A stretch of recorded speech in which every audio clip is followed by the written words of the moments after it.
It is in winter that I notice the changes my skin has gone through with age the most. Up until 3 years ago, it was mostly oily and acne prone, meaning that in winter it actually felt quite good. The sebum protected against the cold, and with a little extra hydration in my skincare routine, I'd easily get through winter. Well, that has changed now. My skin is still acne prone. I don't think I will get rid of that feature anytime soon, but it is much less oily now. My routine had to be adapted to that, and today I want to share what I am using during winter and why. My morning and evening skincare routine, alongside a mention of the devices I use now that the cold is upon us. Welcome back to my channel. I'm Dr. Anne, a medical doctor here to teach you how to best take care of your skin and general well-being. Just for reference, I live in southern Germany, so cold means windy and around 0 degrees. This routine would probably not cut it if I lived in Jakutsk. The main focus I have during these months is to protect my skin barrier from environmental stressors and the prescription Tretinoin I am using, and I do that by trying to replenish hydration and seal that one in through richer texture than I would use in summer. The secondary focus is of course managing my acne and preventing premature aging, but the focus on treating hyperpigmentation, for example, which I was mainly concerned about during fall, is taking a backseat now. Keeping my skin happy is more important at the moment. The biggest change compared to my previous routine is probably that I switched my zip from morning to nighttime use, both because it is so much harder for me to get out of bed now that it is pitch black outside, and because I don't want to cleanse my face in the mornings. If needed, I freshen up with some water, but no dedicated cleanser in winter for me. Instead, I directly start with a hydrating toner. The ordinary Saccharomyces 30% ferment filtrate, followed up by my vitamin C, the Geek & Gorgeous Sea Glow Serum. 2 days a week I don't use the ordinary, but instead the Paula's Choice 2% BHA liquid exfoliant to combat congestion.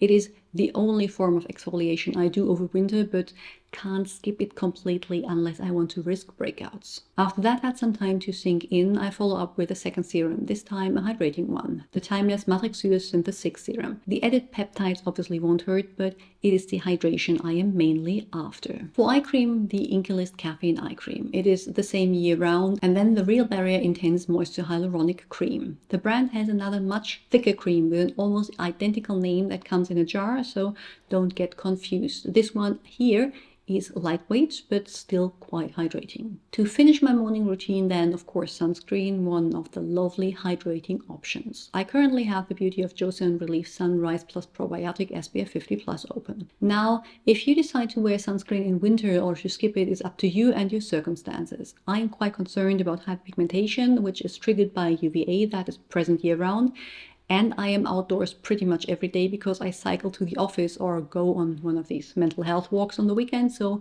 for me it is a yes.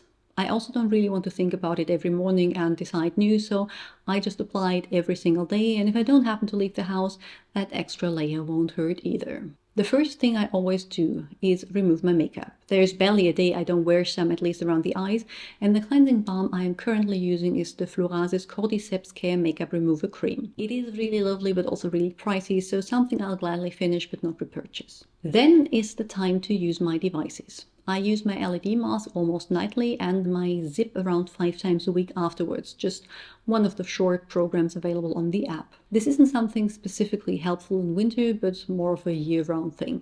If I use my zip, I need to cleanse again to get the gel off, and for that I use the Murad Soothing and Peptide Cleanser, very gentle and hydrating on the skin. I follow up with the Real Barrier Extreme Essence Toner, the same brand used in the mornings. The name gives away that barrier repair is what they mainly focus on, which is quite rich and hydrating. For even more barrier support, I then use the Ordinary Soothing and Barrier Support Serum. Not everyone needs to put that much focus on their skin barrier.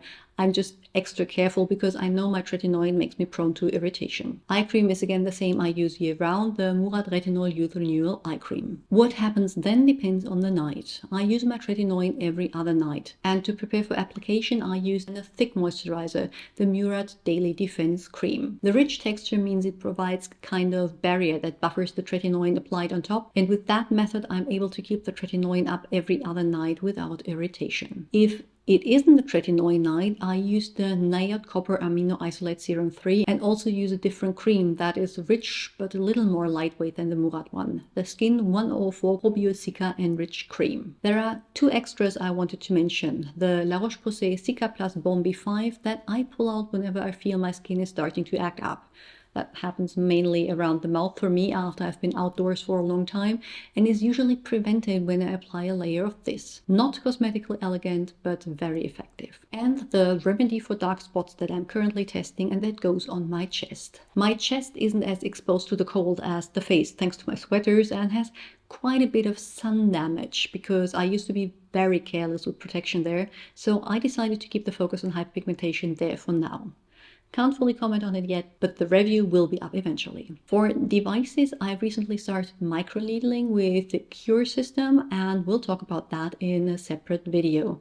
But that gets done around twice a month according to the manufacturer's instructions, and once a month on the weekend when I don't microneedle, I use my current body radiofrequency device.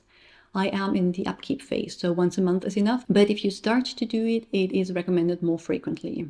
Both are a weekend evening thing for me, as they leave my face quite red, and both are exclusively done on nights when I don't use Tretinoin. And that is my updated winter skincare routine for you, certainly the one with the most products layered. I would love to know which changes you made to your routine, so tell me in the comments. And if you enjoyed this video, you will most likely enjoy the ones that are linked on the screen here. Don't forget to check out the description box for everything else I have to offer, and like and subscribe to this channel so you don't miss the next video. See you there. Bye!